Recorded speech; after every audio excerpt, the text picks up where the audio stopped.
எதிர்நீச்சல் serial இன்னைக்கு episode எப்படி போகுது நடக்கும் பார்ப்போம். இன்னைக்கு எபிசோட் என்ன காட்டுறாங்கன்னா, ஜனனி, நந்தினி, ரேணுகா, தர்ஷினி எல்லா பேரும் சேர்ந்து கோர்ட்டில் மறியல் பண்ணிக்கிட்டு இருக்காங்க. அதனால ஜட்ஜோட கார் வருது, எஞ்சி போங்கம்மா அப்படின்னு சொல்லி விரட்டி விடுறாங்க. இல்லை எனக்கு நியாயம் கிடைக்காம போக மாட்டா அப்படின்னு சொல்லி வாக்குவாதம் பண்ணிட்டு இருக்காங்க.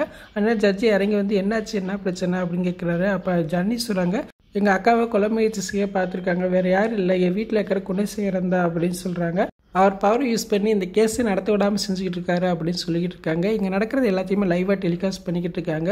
அதை கதிர், குணசேகரன், அறிவுக்கரசு எல்லா பேருமே செல்ஃபோனில் பார்த்துட்டு இருக்காங்க. உடனே கதிர் சொன்னால், அந்த நாட்டக்கு பேசுகிறத உட்காந்து என்னை கேட்க சொல்கிறீங்களா, அவளை என்ன செய்ய போகிறேன் பாருங்க அப்படின்னு சொல்லி எழுந்து போக போகிறான். அப்போ குணசேகரன் சொல்கிறான், கொஞ்சம் பொறுமையிடுறா, அந்த கொலைக்காரிக்கு நான் தண்டனை வாங்கி கொடுக்குறேன் அப்படின்னு சொல்லிட்டு கிளம்பி போகிறான். இப்போ ஜட்ஜி வந்து ஜனனி தரப்பு நியாயத்தையும் கேட்டுட்டு இருக்காங்க. எங்கிட்ட குணசேகரன் சார்பில் வக்கீலும் பேசிக்கிட்டு இருக்காங்க.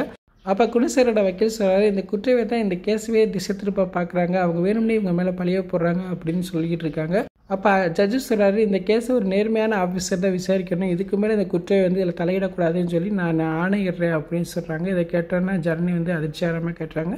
இன்றைக்கான எபிசோட் இப்படி தான் போகுது. ஃபுல் வீடியோ பார்த்துட்டு பேசுவோம். இந்த வீடியோ பிடிச்ச மாதிரி லைக் கொடுங்க, மறக்காமல் சப்ஸ்கிரைப் பண்ணுங்கள். தேங்க்யூ.